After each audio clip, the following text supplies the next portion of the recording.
Hi, I'm Charlie, and I like trains.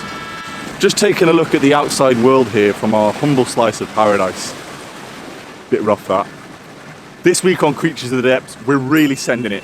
We're going after the biggest and most beautiful fish in the ocean. With its chilled out nature and jaw-dropping size, let's take a look into the world of the whale shark.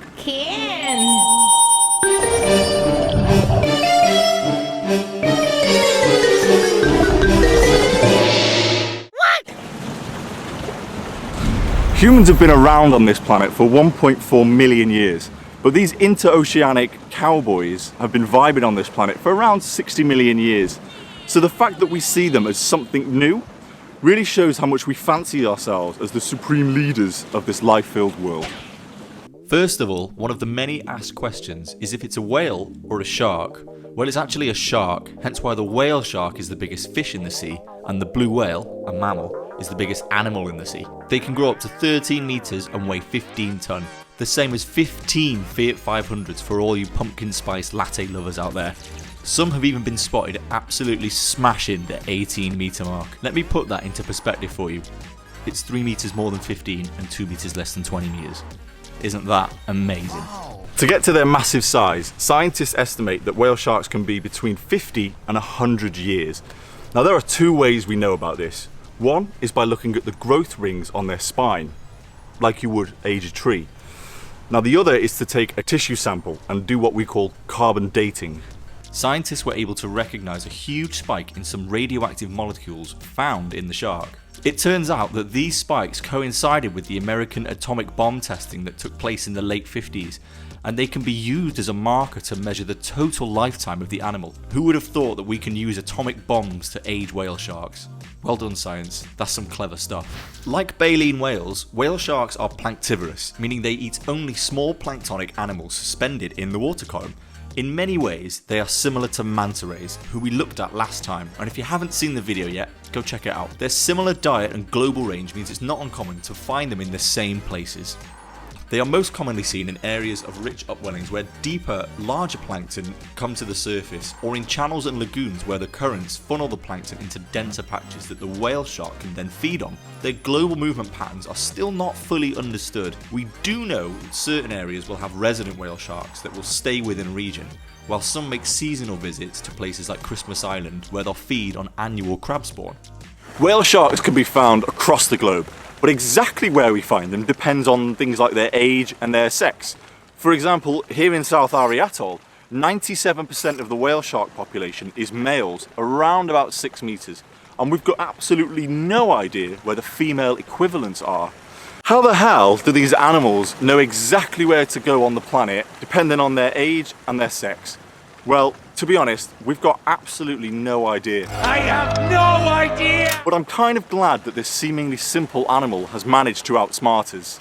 It really adds to their mysterious vibe. Scientists suspect that much like pigeons, whale sharks can tap into the magnetic field surrounding the planet, and they may use some islands and underwater volcanoes as waypoints to help them navigate across the globe. But to have this innate ability is truly extraordinary. There have been so many times where I can't even find my way home from the pub, and I only live a mile down the road, so I am truly humbled by their talent. Because of their gentle and easygoing nature, whale sharks often make very good tourist attractions. And you can go and see them with many different tour operators that offer snorkeling or scuba trips. And in my experience, generally, they're not so fazed by this, but we must be careful. If done negatively, it can have severe effects on the whale shark. Videos of people touching, or worse, riding whale sharks have been cropping up online. This is absolutely bang out of order. So don't even try it, or I'll have you. They have a protective layer of mucus on their skin which keeps out bacteria. By touching it, you remove this layer and expose them to infection and possibly illness. Even though they have strong armoured eyes, flash photography can still spook them and cause them to swim away, ruining the experience for you and everyone else. And trust me, you won't catch them when they decide to go. So remember, keep your flash photography off. Much like manta rays, whale sharks have a unique spot pattern that scientists use to identify individuals. Using photos of them from across the world, we can see where an individual has been and try to connect the dots between places to help solve the great mystery of where they go and when. Conservation NGOs like the Marine Megafauna Foundation and the Maldives Whaleshark project will insert and share photos into a database. So if you have any photos or video stills of the side of their heads, be sure to send them over. By doing this, we can identify corridors where we can protect them, because at the moment, they need our help. Now, I think you know what's coming next. Sadly, whale sharks are being caught globally in accidental capture from super trawlers as bycatch, or intentionally caught for their shark fins, which can sell of upwards of $20,000 for the shark fin soup industry. Like with manta's gill rakers, the problem is with the demand and not with the fishermen themselves. I recommend you check out the video about the black tip reef shark and the manta ray episode, in which we've already covered these topics in a bit more detail. The world of whale sharks, mantas and turtles may seem a far cry away for city folk, but the truth is both these worlds are interconnected. Cities don't just rise from the ground, everything is taken from somewhere else. Our oceans are the foundations of our existence on this planet, irrelevant of whether you live in New York or the Arctic tundra.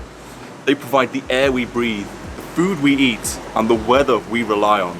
And these are not optional extras, they are a necessity. So if you take anything away from this mini-series, I want you to remember 3 things. The way we fish, plastic pollution, and climate change. These 3 things are affecting our oceans with unimaginable consequences, and they're killing our planet, and ultimately, us. Thank you for watching. For now at least, goodbye.